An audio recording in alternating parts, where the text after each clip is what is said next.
Hello बियर्सियंस, welcome on virtual learning with Anand Jaiswal. आज हम लोग बात करने वाले हैं पुराने चीजों से रिलेट करते हुए। और पुराना चीज क्या है जो कि हम लोग बात कर रहे थे, carbon and its compound, carbon एवं उनके या उसके यौगिक।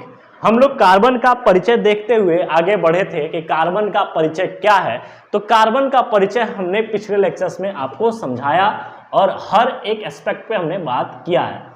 आज हम लोग बात करने वाले हैं उससे आगे बढ़ते हुए कि कार्बन के और कार्बन के बारे में हम क्या क्या समझ सकते हैं, कार्बन को और क्या क्या चीजें उसमें कार्बन में हम देख सकते हैं। तो कार्बन को सबसे पहले अगर हम बात करें कि कार्बन की कुछ विशेष बात, तो विशेष बात यह है बाबू, सब लोग अपना अपना नोटबुक खोल लीजिए, कॉपी पेन लेके बैठ जाइए, क्योंकि बहुत जरूरी है इस बात को लिखना और साथ ही में समझना। जब आप समझते हो और लिखते हो तो आपका हर एक इंद्रियां आपकी काम में रहती हैं और आप परफेक्ट वे से आगे बढ़ते हो, आपकी थिंकिंग अच्छी होती है।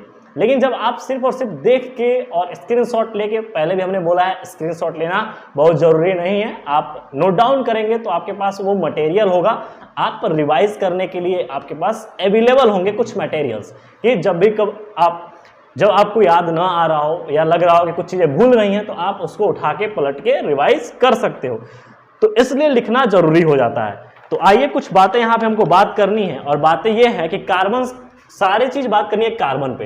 तो कार्बन का परमाणु क्रमांक हमने बोला था 6 और कार्बन का परमाणु भार होता है 12।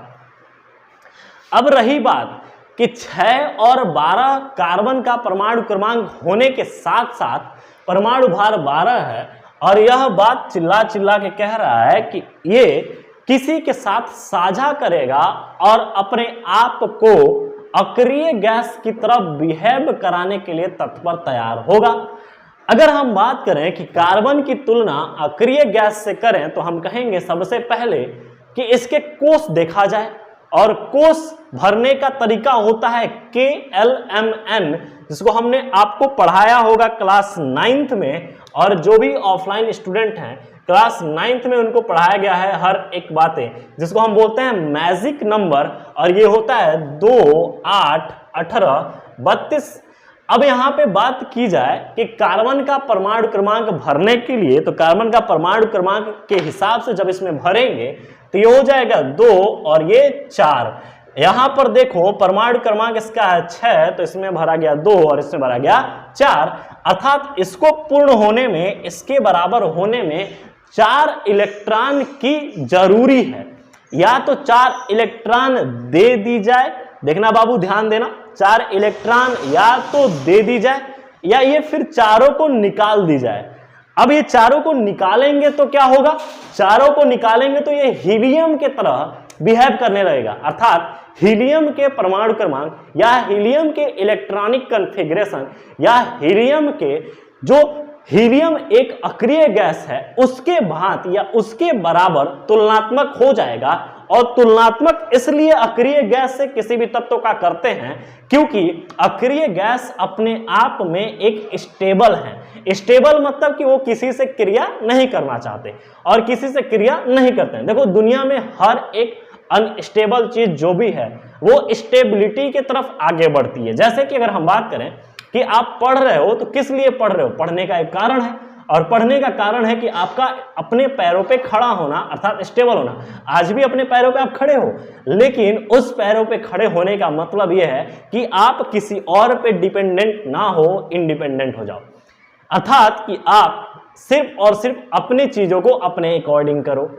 उसी प्रकार अगर हम बात करें कि हर एक तत्व अक्रिय गैस की तरह स्टेबल होना चाहता है कि वो किसी से क्रिया न करे, अर्थात अपने आप में स्टेबल रहे। तो इसको स्टेबल होने के लिए इस कार्बन कंपाउंड को स्टेबल, या बोला जाए कार्बन एटम को स्टेबल होने के लिए इसको या तो 4 इलेक्ट्रॉन लेना होगा या 4 इलेक्ट्रॉन इसको देना होगा। ये रही बात इलेक्ट्रॉनिक कॉन्फ़िगरेशन, या हम बोले कि अक्रिय गैस की तुलना में, कि अक्रिय गैस की तुलना इसको कैसे हम करेंगे। दूसरी बात, यहीं पर कुछ परिचय को आगे बढ़ाते हुए इनके परिचय में हम एक और बात बोलेंगे कि कार्बन हाइड्रोजन, ऑक्सीजन, नाइट्रोजन के तरह ही कोवैलेंट बॉन्ड बनाता है। क्या बनाता है बाबू? कोवैलेंट बॉन्ड बनाता है। और कोवैलेंट बॉन्ड का मतलब है सहसंयोजक बंध। क्या बनता होता है बाबू? सहसंयोजक बंध। मतलब कि जब भी ये जिससे भी साझा करता है उससे कहता है कि तू भी मेरा एक इलेक्ट्रॉन ले ले और मैं भी तेरा एक इलेक्ट्रॉन लूंगा। मतलब कि परस्पर साझा, अर्थात कि जितना आप दे रहे हो उतना ही आप ले भी लो। तो अगर हम बात करें कोवैलेंट बॉन्ड ये बनाता है लाइक मतलब कि जैसे हाइड्रोजन, ऑक्सीजन एंड नाइट्रोजन। तो जो हाइड्रोजन है, ऑक्सीजन है, नाइट्रोजन है, ये जैसे अपने आप को स्टेबल करने के लिए सहसंयोजक बंध बनाते हैं उसी प्रकार कार्बन भी बनाता है। जस्ट एन एग्जांपल में देख लिया जाए कि एग्जांपल में कैसे बनाएगा तो समझना बाबू कि अगर कार्बन है तो कार्बन को यहां लिख दिया जाए, और कार्बन के हमने बात की बाबू कि कार्बन का परमाणु क्रमांक कितना है? 6 है। और 6 के साथ अगर हम बात करें कि कार्बन कितने बंध शेयर कर सकता है तो ये डिपेंड करता है उसका अनपेयर्ड इलेक्ट्रॉन। अनपेयर्ड इलेक्ट्रॉन मतलब होता है अयुग्मित इलेक्ट्रॉन। अयुग्मित इलेक्ट्रॉन जितने उसके बाह्य कोश में होंगे उतना वो इलेक्ट्रॉन ले सकता है अथवा दे सकता है साझा करने के अकॉर्डिंग बात करें तो कार्बन के बाह्य कोश में इलेक्ट्रॉन 4 है और ये अष्टक पूरा करने के लिए हम लिख दें यहां पर एक लाइन लिखेंगे कि कार्बन, यहां पे लिखा जाए बाबू कि कार्बन नोबल गैस कॉन्फ़िगरेशन को अटेन करने के लिए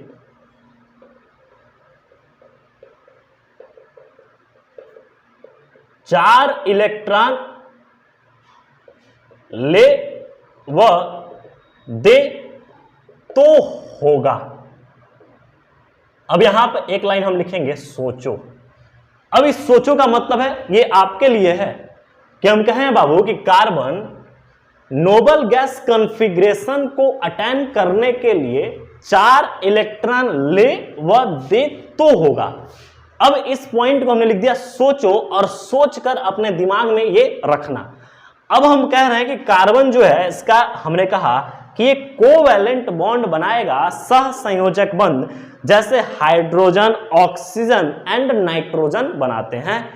अब यहां पर मैं बात करूं कि ऑक्सीजन या हाइड्रोजन की पहले बात कर ली जाए तो सबसे पहले हम यहां पर हम ले रहे हैं बाबू कि हाइड्रोजन को ले लिया जाए, और हाइड्रोजन को लेकर देखा जाए कि क्या हाइड्रोजन अपनी कॉन्फ़िगरेशन को नोबल गैस के बराबर बना पाते हैं कि नहीं by the help of covalent bond, अर्थात इलेक्ट्रॉनों की साझा करके। तो हम कहेंगे कि हाइड्रोजन हमने लिया H2 और हाइड्रोजन एक यहां लिख दिया गया और एक हाइड्रोजन यहां लिख दिया गया। अब ये देखना लुईस कॉसेल का इलेक्ट्रॉन या बोला जाए डॉट स्ट्रक्चर द्वारा ये संरचना बनती है, लेकिन इसको बाद में समझेंगे, परंतु ये समझेंगे कि इलेक्ट्रॉन का कैसे साझा होगा कोवैलेंट बॉन्ड। तो हाइड्रोजन को आप जानते हो बाबू इसका परमाणु क्रमांक होता है 1। क्या होता है? परमाणु क्रमांक 1। तो 1 परमाणु क्रमांक मतलब इसके पास मुख्यतः देखा जाए तो एक इलेक्ट्रॉन है और इसके पास भी एक इलेक्ट्रॉन है। ठीक है, अब ये दोनों अपने आपस में, क्योंकि हाइड्रोजन 2 है, आपस में बात करेंगे और बात करके ये बनाएंगे कोवैलेंट बॉन्ड। तो ये कहेगा भैया तू अपना इलेक्ट्रॉन दे दे, तो ये कहेगा तू अपना इलेक्ट्रॉन दे दे। और हाइड्रोजन हमेशा डुप्लेट कंप्लीट करते हैं। कितना बाबू? डुप्लेट, डुप्लेट या बोला जाए डबलेट। हमेशा ये 2 को पूरा करेंगे, डबलेट कंप्लीट करेंगे। अब कैसे? अब यहां देखो ये संरचना बनने के लिए हाइड्रोजन और हाइड्रोजन, इसका इलेक्ट्रॉन देखना बाबू ये डॉट वाला बीच में आ गया और ये स्टार वाला भी यहां आ गया। अब देखो इस हाइड्रोजन का देखा जाए तो क्या इस हाइड्रोजन का 2 इलेक्ट्रॉन पूरा हो गया और यह भी हाइड्रोजन 2 इलेक्ट्रॉन पूरा कर लिया। ये हाइड्रोजन नोबल गैस अर्थात कि हीलियम के बराबर हो गया, ये भी नोबल गैस हीलियम के बराबर हो गया। मतलब कि ये अपने आप को जुड़कर साझा करके इलेक्ट्रॉनों को जोड़कर साझा करके इलेक्ट्रॉनों को जोड़कर साझा करके ये अपनी स्टेबिलिटी को अटेन कर रहा है। मतलब कि सिंपल सी बात, आपको एक चीज समझ में आ गई कि यहाँ पे हाइड्रोजन जो है ये अपनी स्टेबिलिटी को बना रहा है, और स्टेबिलिटी बनाने के लिए ही ये आपस में कोवैलेंट बॉन्ड द्वारा जुड़ रहा है। इसी प्रकार अगर हम बात करें बाबू कि ऑक्सीजन यहाँ पर है और ऑक्सीजन को O2 मैंने ले लिया, अब ऑक्सीजन की बात की जाए तो ऑक्सीजन का परमाणु क्रमांक होता है कितना? तो अब ऑक्सीजन का परमाणु क्रमांक अगर बात की जाए तो ऑक्सीजन के परमाणु क्रमांक के आधार पर हम इसका देखेंगे, और ऑक्सीजन का परमाणु क्रमांक कितना होता है ये तो आपको याद करना पड़ेगा। तो ऑक्सीजन का परमाणु क्रमांक होता है 8। कितना होता है? 8। तो ऑक्सीजन का 8O16 होता है। अब 8O16 हो गया, अब उसको हम इधर ला रहे हैं, आपको दिखाई देगा अच्छे से। समझना आज का लेक्चर बहुत इंपॉर्टेंट है। कुछ बातें ऐसी हैं जो आपको सीधे सीधे एग्जैक्ट आपके दिमाग में चिपक जाएंगी, और ये जब चिपक गई आपके दिमाग में तो आपका कहीं भी यहाँ पे फंसने वाला नहीं है। आपको बॉन्ड समझ में आ जाएगा, शेयरिंग समझ में आ जाएगा, और कैसे नोबल गैस के कॉन्फ़िगरेशन को ये अटेंड करेंगे ये चीज आपको समझ में आ जाएगा। अब आइए देखते हैं आप फटाक से कि ऑक्सीजन का, तो हम क्या है कि ऑक्सीजन 2 है और 8 और 16 है।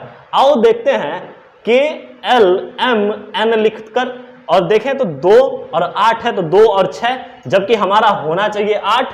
तो इसकी कमी कितनी है? 2 इलेक्ट्रॉन की इसमें कमी है, तो या तो ये 2 इलेक्ट्रॉन दे दे या 2 इलेक्ट्रॉन ले ले या 6 इलेक्ट्रॉन दे दे।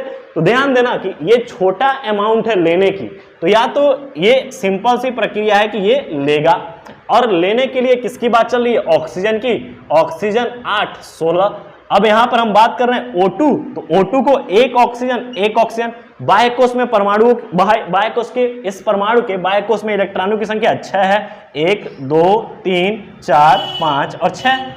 1 2 3 4 5 6। अब इसको 2 की कमी है, अगर इसको 2 इलेक्ट्रॉन इसको मिल जाए, 2 इलेक्ट्रॉन इसको मिल जाए, तो क्या ये अष्टक को पूरा कर लेंगे? अब ये अष्टक को पूरा करने के लिए इनके बीच में डबल बॉन्ड बनता है, और डबल बॉन्ड बनेगा इलेक्ट्रॉन का यहाँ पे शेयर होगा। अब आइए देखते हैं शेयर कैसे करेंगे। तो ये ऑक्सीजन का अगर हम शेयर बॉन्ड बनाएंगे तो देखना, ऑक्सीजन और ऑक्सीजन यहाँ का 1 2 3 4 रह गया, एक बॉन्ड में इसका आ गया, और यहां पर 1 2 3 4 रह गया, एक यहां आ गया। ठीक है, अब गिनती करो, यहां पर देखा जाए दूसरा बॉन्ड ये बना, और दूसरे बॉन्ड में इसका एक आ गया और इसका एक आ गया। अब गिनती गिनना थोड़ा बाबू, देखना कि क्या ये अष्टक को कंप्लीट कर लिया कि नहीं। ये देखो अष्टक को कंप्लीट किया कि नहीं, इसका गिनती गिनो, 1 2 3 4 और 2 4 4 4 8। क्या ये अष्टक को कंप्लीट कर लिया? मतलब ये ऑक्टेट को फॉलो कर लिया, और ऑक्टेट को फॉलो करते ही यहां पर ये नोबल गैस की तरह अपने आप को अटेंड कर लिया, अर्थात नोबल गैस कॉन्फ़िगरेशन की तरह। इसी प्रकार ये भी नोबल गैस कॉन्फ़िगरेशन की तरह अपने आप को स्टेबिलिटी के क्रम में आगे अग्रसर कर लिया। अब यही सब देखते हुए हम बात करने वाले हैं कार्बन की। अब कार्बन का बात किया जाए, ये जो भी बंध बन रहा है, ये बंध जो लाइन खींचा गया इसको बंध बोलेंगे, और ये बंध है कोवैलेंट बॉन्ड। क्या है बाबू? कोवैलेंट बॉन्ड, जिसको हिंदी में बोलते हैं सहसंयोजक बंध। होता क्या है सहसंयोजक बंध? तो आप लिखोगे, जब परस्पर इलेक्ट्रॉनों की साझा होती है तो वहां पर जो बंध बनता है उसे सहसंयोजक बंध कहते हैं। यहां पे मैं लिख दूं कि परस्पर इलेक्ट्रॉन की साझा से बना बंध सह संयोजक बंध कहलाता है। क्या मेरी बात समझ में आ रही है? बेसिक चीजें हैं लेकिन मजेदार चीजें हैं। तो आपने हाइड्रोजन देख लिया, ऑक्सीजन देख लिया, अब नाइट्रोजन आप खुद बनाइएगा। यहां पे हम बात करने वाले हैं कार्बन की। अब कार्बन की बात की जाए तो कार्बन कैसे अटेन करता है? तो कार्बन हाइड्रोजन को लेके पकड़ लेता है, और हाइड्रोजन का गुण होता है बाबू कि एक इलेक्ट्रॉन उसके पास है, वो अपने आप को डुप्लेट में कंप्लीट करेगा। यहां पे मैं इतने ही जगह में थोड़ा सा बना रहा हूं, और पकड़िएगा लाइन को यहां पे। तो कार्बन ये है, कार्बन का 4, 1 2 3 और ये 4, ये नहीं है, ठीक है। और हाइड्रोजन ले लिया गया, तो हाइड्रोजन को जोड़ दिया गया, ये हाइड्रोजन ये हाइड्रोजन और ये हाइड्रोजन, यहां पर ये हाइड्रोजन। अब हाइड्रोजन के पास प्रत्येक एक है, तो ये वाला कूद के इस बंध को बनाने के लिए यहां चला गया और ये हाइड्रोजन वाला आ गया। इसी प्रकार ये कूद के यहां चला गया और ये हाइड्रोजन वाला आ गया, और ये कूद के यहां चला गया, ये हाइड्रोजन वाला आ गया, ये कूद के यहां आ गया, हाइड्रोजन वाला आ गया। अब देखो ये प्रत्येक हाइड्रोजन डुप्लेट कंप्लीट कर लिया है, और हाइड्रोजन का गुण होता है डुप्लेट कंप्लीट करना, तो डबलेट कंप्लीट कर लिया।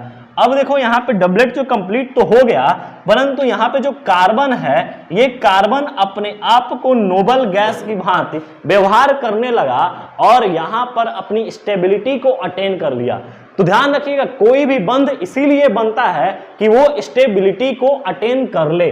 जैसे कि आप किसी से जुड़ते तो फगुनिया से हो, लेकिन स्टेबिलिटी वहां बनती नहीं है। स्टेबिलिटी क्यों नहीं बनती वहां पर? क्योंकि आपका लॉस होता है। जरूरी नहीं कि ऐसा लॉस हो, कुछ ऐसे बॉन्ड ऐसे होते हैं जहां फगुनिया से बंध बनते ही वहां पे कई लोग स्टेबल भी हुए हैं। तो आप में यहाँ पे नेगेटिव नहीं सोचनी है। तो यहाँ पर देखिए ये बंध बन गया, और ये कार्बन क्या किया, कार्बन ऑक्टेट को फॉलो कर लिया, और यही जो हाइड्रोजन है प्रत्येक हाइड्रोजन डुप्लेट को फॉलो किया, और डबलेट फॉलो किया, प्रत्येक हाइड्रोजन दुगो बनाया, अर्थात हीलियम के बराबर हो गया, और कार्बन ऑक्टेट कंप्लीट करके कार्बन भी नोबल गैस की कॉन्फ़िगरेशन के बराबर को अपने आप को अटेन कर लिया। तो ये बंध बनने का मतलब पूरा था कि कार्बन को एक स्टेबल बनाने की प्रक्रिया, और स्टेबल बनाने की प्रक्रिया में ही बंध का बनना होता है। तो आप भी बंध जहां बनाइए वहां पर स्टेबिलिटी को जरूर बनाइए। जहां भी बंध बनते हैं वहां स्टेबिलिटी बनती है, और स्टेबिलिटी ही पूरा कहानी को रच देती है, और रच के कहानी आप एक इतिहास लिख सकते हैं। तो रही बात इतनी, और हम लोग मुलाकात करेंगे नेक्स्ट लेक्चर में। So thank you बेल्सियंस।